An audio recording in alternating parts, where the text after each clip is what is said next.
क्या राहुल गांधी भारत के नौजवानों और छात्रों की आखिरी उम्मीद हो चुके हैं? ऐसा हम क्यों कह रहे हैं?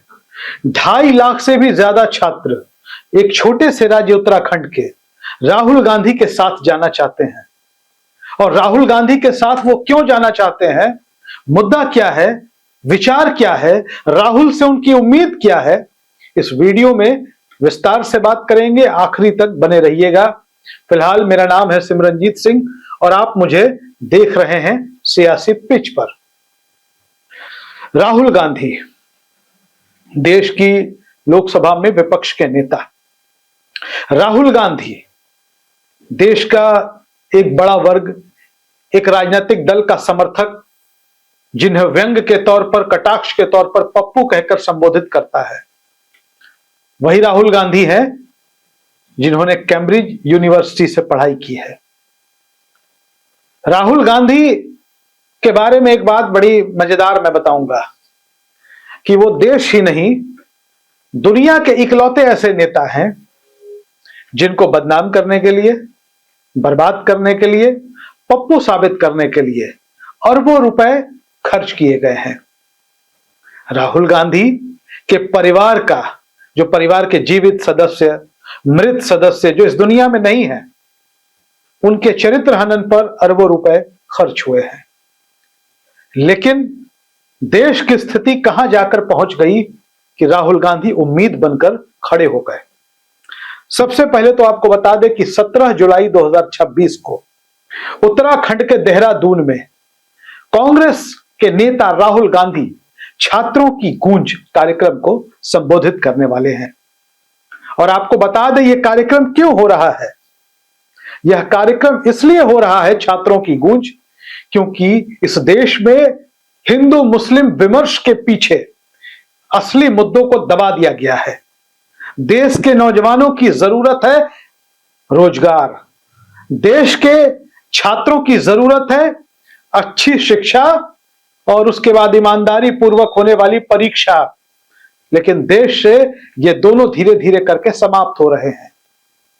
राहुल गांधी ने इस मुद्दे को जिस जोरदार तरीके से उठाया है, और देश ही नहीं दुनिया के सामने भारत की कितनी बदनामी हुई जब नीट जैसी बड़ी और अति महत्वपूर्ण परीक्षा के पेपर लीक हो गए।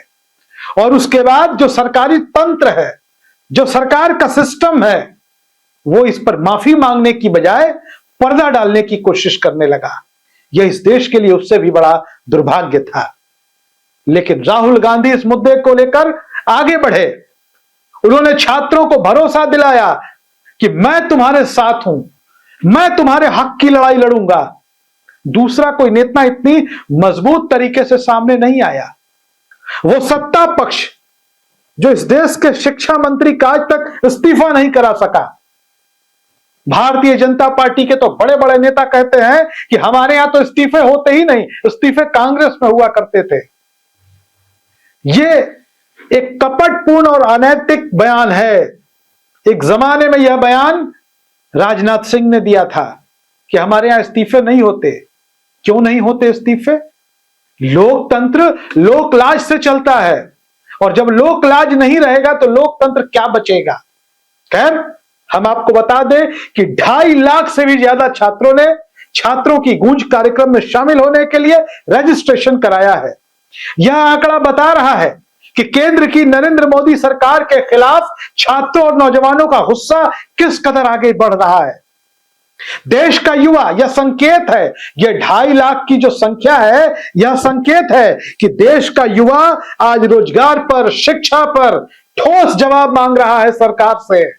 सरकार जी, मोदी जी, प्रधानमंत्री जी, कब तक फिजूल के मुद्दों पर, बेवजह के मुद्दों पर इस देश के युवाओं को, देश के नौजवानों को, देश की जनता को गुमराह किया जाता रहेगा?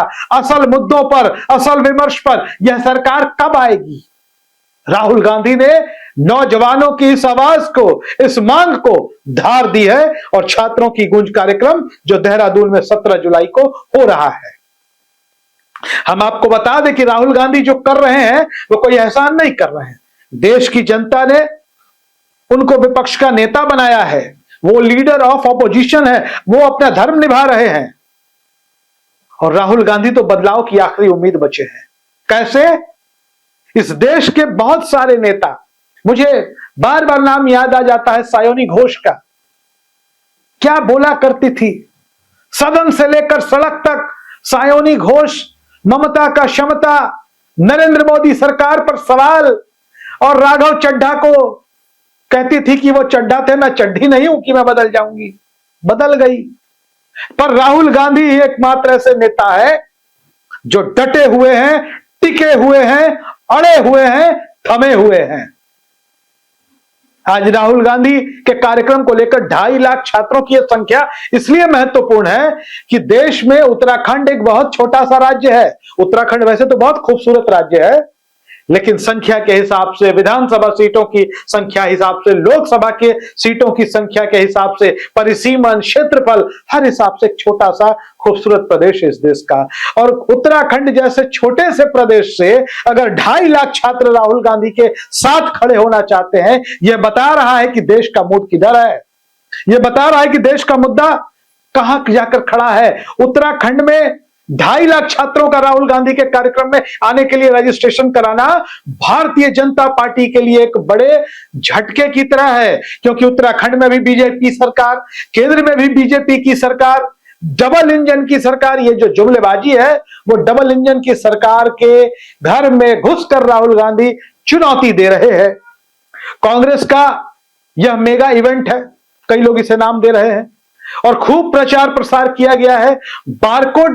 बारकोड जारी किया गया है जिसके जरिए युवा जो है, नौजवान और छात्र इससे जुड़ रहे हैं। राहुल गांधी निरंतर नीट में धांधली, सरकारी भर्तियों के पेपर लीक का मुद्दा उठा रहे हैं, और यही मुद्दे आज देश के विमर्श के केंद्र में हैं। अब आप समझिए कि जब जब ऐसे मुद्दे सामने आते हैं, कई लोग सवाल पूछ रहे थे कि राहुल गांधी अयोध्या के मसले को क्यों नहीं उठा रहे हैं। राम मंदिर में जो चंदा चोरी का मामला सामने आया, चंदा विवाद के मसले को राहुल गांधी क्यों नहीं उठा रहे हैं? तो राहुल गांधी चंदा चोरी के विवाद को इसलिए नहीं उठा रहे हैं क्योंकि उनके सामने यह एक बड़ा मुद्दा है, नीट पेपर का लीक होना, सरकारी भर्तियों के परीक्षाओं का लीक होना। धार्मिक मसला है, अयोध्या का मसला धार्मिक तरीके से वो हल हो जाएगा, और हमारा देश एक धर्म प्रधान देश है। हम सारे लोग ईश्वर में भरोसा करने वाले लोग हैं, और सबको मालूम है कि जिसने भी गलती की है उसको सजा जरूर मिलेगी। कानूनी पक्ष से भी तो मिलनी ही चाहिए, ऊपर वाला भी बैठा है इंसाफ करने के लिए। हम सबको उस पर भरोसा है, राहुल गांधी को भी उन पर भरोसा है, ईश्वर पर, उस अदृश्य शक्ति पर। लेकिन जो नौजवानों के साथ जो हो रहा है इस देश में, नौजवानों के लिए बड़ा मुद्दा। एक सरकार के लिए सबसे बड़ा फर्ज होता है अपने देश के युवाओं की तरक्की के लिए काम करना, अपनी देश की नई पीढ़ी के भविष्य को संवारना, अपनी देश की अगली पीढ़ी को एक खूबसूरत सा देश तैयार करके देना। लेकिन आपको लगता है, ये सवाल आपसे ही है कि आप जो हमारे वीडियोस को देख रहे हैं, हमारे देश की जो सरकार है, क्या वो हमारे देश के युवाओं के साथ ऐसा कर रही है? क्या आपको लगता है कि भारत के युवाओं का जो भविष्य है वो सुखद है, समृद्ध है? भारत के युवाओं को जो मिलना चाहिए था, भारत के युवाओं में जो क्षमता है, जो प्रतिभा है, उसके हिसाब से क्या उनको वैसा फील्ड तैयार करके सरकार दे रही है? आप सोशल मीडिया उठा करके देखिए, देश को कहां जाकर के खड़ा कर दिया गया है। देश के नौजवानों की भाषा को पढ़िए, सुनिए, देश के नौजवानों की सोच को देखिए, सब कुछ आपके सामने है। इस पर कोई नियंत्रण नहीं है, बल्कि उसको बढ़ावा ही दिया जा रहा है। व्हाट्सएप यूनिवर्सिटी का नाम हम जरूर लेते हैं, कटाक्ष भी करते हैं, व्यंग भी करते हैं, लेकिन जब सोशल मीडिया पर कटाक्ष ही होने लगता है तो वहां देश के नौजवानों के कमेंट्स को जरूर पढ़िए किसी भी मुद्दे पर जाकर। कई लोग कहते हैं कि भाई वो फेक आईडीज भी रहते हैं, लेकिन जो फेक आईडी भी हम जिनको कहते हैं वो कोई मनुष्य ही ऑपरेट कर रहा होता है और अपने विचारों को लिख रहा होता है, प्रस्तुत कर रहा होता है। तो देश के युवाओं को किस कदर गुमराह कर दिया गया है कि उनके विचार सबके सामने हैं। ऐसे में राहुल गांधी एक आखिरी उम्मीद है, और जो लोग राहुल गांधी के साथ खड़े हैं वही उम्मीद है। बाकी इधर उधर देखना बेकार है, समय की बर्बादी है। आप क्या सोचते हैं? आखिर इतने ज्यादा 2.5 लाख की संख्या में नौजवान सिर्फ एक शहर के कार्यक्रम के लिए रजिस्ट्रेशन करा रहे हैं, ये कहां इशारा करता है, किस बात का प्रतीक है, किस बात का संकेत है? अपनी राय कमेंट बॉक्स में जरूर लिखिए। हमारे चैनल को सब्सक्राइब करिए। धन्यवाद।